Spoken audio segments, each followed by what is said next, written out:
Fan carpet. Hello. And guys, welcome to the fan carpet. Yeah, thanks for having us. Yeah. That's okay. Thank you for joining us. It's a good carpet. Brilliant carpet. Yeah. Yes.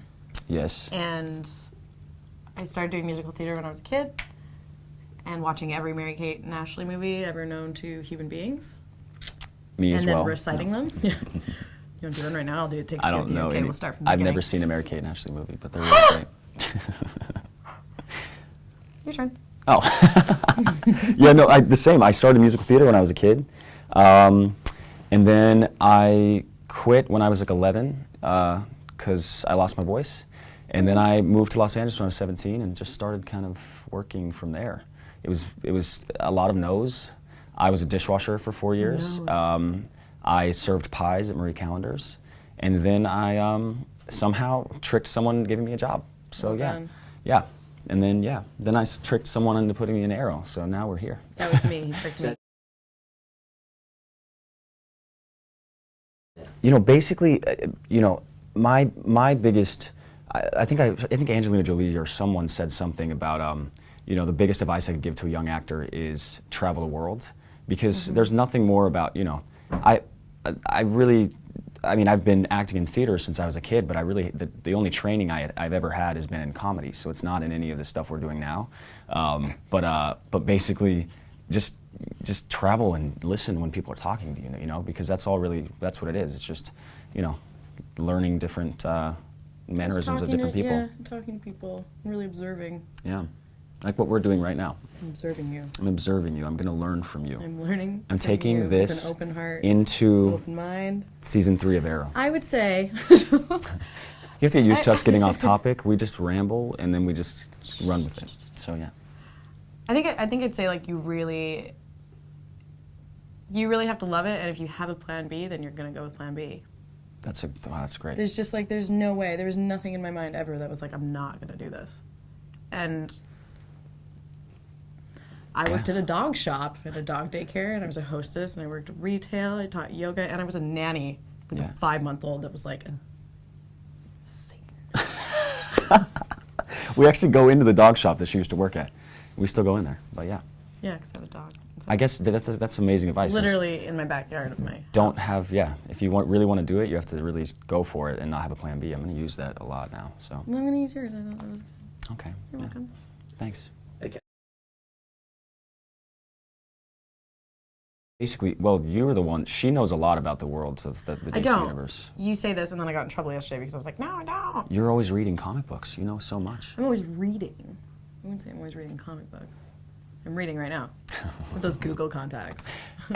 Just like super busy. Like, sorry guys, hold on. Oh, Felicity. I'm like waiting for you to like answer that question. Help, yeah. I mean, it's, I think we got more. Well, we got more dynamic. He's right. I think with the characters in our show, what I really enjoy about learning about comic books, because I wasn't really introduced to the world beforehand, is knowing that there's a different era of each character and it can restart, which is really cool to me, I think, because everything changes. And I think that's what they do with our show. And they sort of, with our show, they were like, we're not going to pretend we're not a comic book. Yeah. And then they embraced that and created new things with it, and also creating new characters. Like Roy Harper is going to be chosen as Arsenal.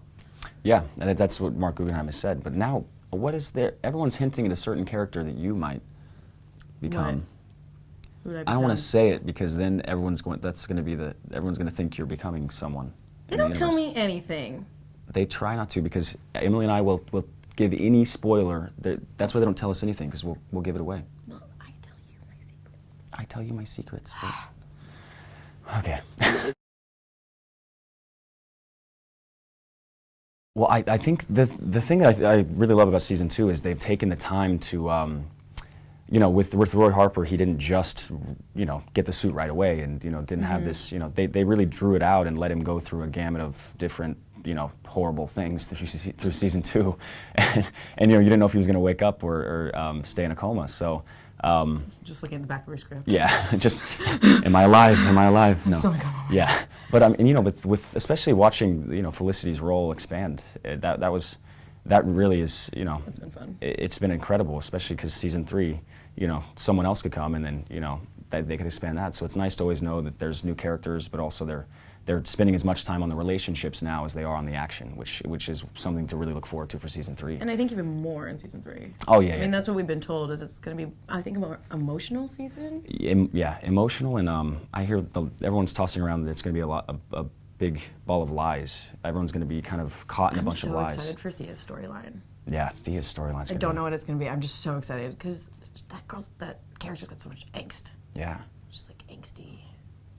I don't know if she's going to come back right away, you think? What? She went to... Yeah. It's Willa o'clock. Okay.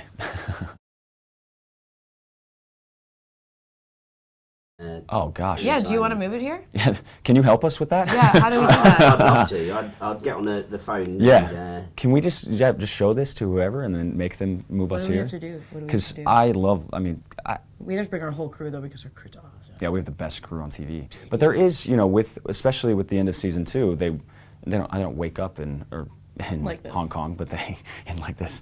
But they're, you know, now I think they're going to explore a lot of the storyline back whenever Oliver was in Hong Kong. I so badly want to go to Hong Kong. I'm sure the fans would love it over here. Yeah, I mean that would be. filmed in London. There's always a possibility, you know. I think that. Well, yeah, I mean, there's. There's always a possibility. You never know. I thought you were going to make it into a song. I was really excited. I don't know that song you were singing actually. I was filming Arrow in London. Something. Yeah. You don't want to do the musical, do you? You're like, not today. Probably not right now. Fair. Later.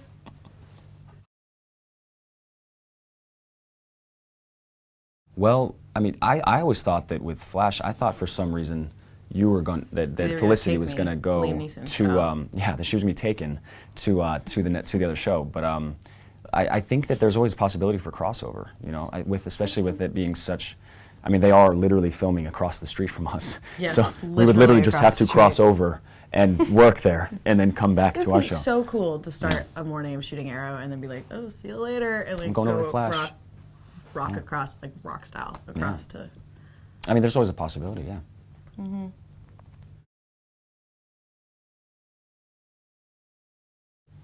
I'm just now learning about it, obviously, with being on the show for the past, I guess, yeah, well, I like a Jeff's year and a half. Aquaman comics were really good. Yeah, it was now, you know, she says she doesn't read a lot of comic books. She does read it. She does read a lot of comic books. I don't. I read a lot of things. But I'm Right still on. learning. So basically, you know, obviously I watch the Batmans and things like that. But but now it's like having Arrow basically on TV is really amazing for the fans because instead of waiting for the month, you know, their month subscription of their comic book, they get to see it every week. So I think that's been really a lot of. That's so cool. I never thought about it that way. Yeah, that's been a lot of the big kind of pull. Why Arrow's kind of led the pack of the, you know. Now 5 years ago it was vampires and werewolves. Now everyone's trying to do a comic book show, and you know, I think the success of Arrow is really, You you know, know, what I love paved the way. Yeah. is the culture of comic book stores. I love going. We could spend. We've spent hours in that Yeah. on Golden Apple in LA. Yeah, we actually have spent hours in comic Yeah. books. Yeah. In comic In book that one stores. in particular too. Yeah. I just go in there's like it's so bright in here. Well, it's funny when we walk into a comic book store, people are kind of. They're like, Now. Well, wait, Yeah. what are you doing here? And we're not doing it for attention. We're literally just going to grab comic And books. we're both like Yeah. this one and this one. And this is and we're me. just like walking around and they go, you don't want that one, so we toss them and then we do that again. Yeah. And there's like a whole Bible. They have this Bible of laminated pages. Laminations.